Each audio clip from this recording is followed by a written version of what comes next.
Hello friends, welcome to YouTube family. అందరూ ఎలా ఉన్నారు? మేము ఉండేది విలేజ్లోనైనా ఈ ఎండను తట్టుకోవడం అయితే చాలా కష్టంగా ఉంది ఫ్రెండ్స్. ఇంతకీ మనం ఇప్పుడు ఎక్కడికి వచ్చామో మీకు చెప్పలేదు కదా. చెప్పడం ఎందుకులేండి, మాతో పాటు మీరు చూసేద్దరు వచ్చేయండి. ఇది సుబ్రహ్మణ్య స్వామి టెంపుల్ అండి. మేమైతే ప్రతి సుబ్రహ్మణ్య షష్ఠికి కూడా ఇక్కడికే వస్తాము. ఇప్పుడైతే మరి సమ్మర్ హాలిడేస్ ఇచ్చేసారు కదండి, ఇంక మన బాలు ఖాళీగా ఎందుకుంటాడు, అందుకే ఎక్కడికో తీసుకెళ్తాను, సమ్మర్ ట్రిప్ తీసుకెళ్తానని చెప్పి ఇక్కడికైతే తీసుకొచ్చేసాడు. Morning 7కి start అయ్యామండి. చూడండి 7కి కూడా ఎలా ఉందో ఎండ. గోదావరి మాత అండి.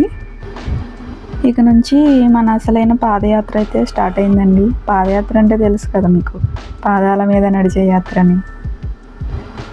ఈ బాలు నన్ను తీసుకొచ్చి ఈ ఎండలో అయితే మామూలుగా నడిపించలేదండి. బాలు అయితే ఇక్కడికి 2 times అయితే వచ్చాడంటండి. నేను ఎప్పుడు రాలేదు, ఇదే ఫస్ట్ టైము. చాలా బాగుంటుంది అక్కడ అని తీసుకెళ్ళాడు. నిజంగానే చూడడానికి వ్యూ అయితే చాలా బాగుందండి, కానీ ఎండలో వెళ్ళడమే కొంచెం కష్టంగా ఉంది. ఇక్కడికైతే మా డాడీ డైలీ వస్తారండి. ఎందుకంటే గేదెల కోసం ఇక్కడ గడ్డి పెట్టి తీసుకుంటారు. సో దానికోసం అయితే మార్నింగ్ అండ్ ఈవినింగ్ కూడా గడ్డి కోయడం కోసం ఇక్కడికి వస్తారు.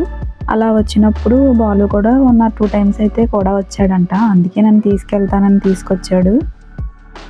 ఇంత దూరం వచ్చాక మా గడ్డిబీడు ఎక్కడుందో కూడా మర్చిపోయాడంట. మొత్తం అంతా అయితే తిప్పేశాడు.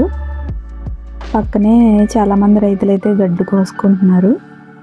మా డాడీ అయితే మాకు ఇంకా కనిపించలేదు, వెతుకుతూనే ఉన్నాము. ఇదైతే మొక్కజొన్న తోట అండి. ఈ ఎండలో తిరిగి ఎక్కడైనా కొంచెం నీడ కనిపిస్తే చాలు, కొంచెం రిలాక్స్ అయితే అవుదాం అనుకున్నాం, కానీ అసలు ఎక్కడ నీడ అనేది లేదండి. అదిగో దూరాన్ని అయితే పెద్ద చెట్టు కనిపిస్తుంది, దాని కింద నీడ ఉంటుంది కదా, వెళ్ళి కొంతసేపు రిలాక్స్ అవుదామని వెళ్ళాం, కానీ ఆ చెట్టు కింద అయితే చాలా ఎండిపోయిన ఆకులు తుక్కది చాలా ఉందండి. ఇంకేదైనా పాములు అయ్యి వచ్చేలా కూడా ఉందని ఇంకా చెట్టు కిందకు కూడా వెళ్ళలేదు.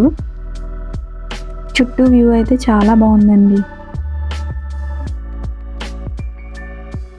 బాగా గట్టు చివరికైతే వచ్చేసాము, అంటే గోదావరి దగ్గరికి అయితే వచ్చేసామండి. ఫైనల్గా అయితే మా డాడీ కనిపించారు, గడ్డి కోస్తూ కనిపించారు. సరే ఇంకా వెళ్దామని, ఇంకా దగ్గరలోనే గోదావరి ఉంది కదా, గట్టు మించే గోదావరి చూసొద్దామని వెళ్ళామండి.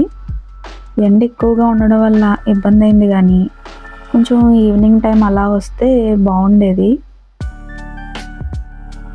ఇక్కడ నుంచి మా డాడీ ఉన్న చోటు వరకు ఈ ఎండలో మళ్ళీ మా పాదయాత్ర అయితే స్టార్ట్ అయిపోయిందండి.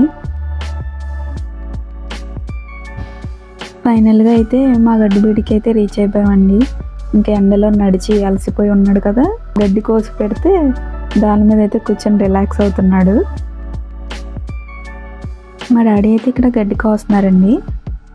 డైలీ వస్తారు, డైలీ మార్నింగ్ వస్తారు అండ్ ఈవినింగ్ వస్తారు.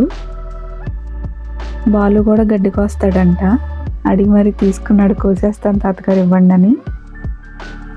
బాలు అయితే గడ్డి కోస్తున్నట్లేదు, గడ్డి పీకుతున్నట్టు అయితే అనిపించింది. ఫస్ట్ టైం కదండి, ఏదో అలా ట్రై చేశాడు. ఎలాగైతే కష్టపడైతే కొంచెం గడ్డి అయితే కోసి పెట్టేశాడు. కోసిన గడ్డిని ఇలా తాళ్ళతో అయితే కట్టేసుకుని వాటిని సైకిల్ మీద అయితే తీసుకొస్తారండి మా డాడీ. మా డాడీయే కాదు, ఇక్కడ చాలామంది రైతులు కూడా సైకిల్ మీదే తీసుకొస్తారు. ఇంకా మేము కూడా ఆ ఎండలోనే 5 minutes రిలాక్స్ అయ్యి ఇంకా రిటర్న్ అయితే స్టార్ట్ అయిపోయామండి ఇంటికి. వచ్చే దారిలో అయితే మిర్చి తోట కనిపించిందండి. ఇంతకీ మీరు మన వీడియోని లైక్ చేసి సబ్స్క్రైబ్ చేశారా లేదా? చేయకపోతే వెంటనే మరి లైక్ చేసి సబ్స్క్రైబ్ చేసేయండి. ఎక్కడైతే స్టార్ట్ అయ్యామో మళ్ళీ అక్కడికైతే మనం వచ్చేసామండి. ఇంకా ఈ వీడియో అయితే ఇంతేనండి. Bye bye.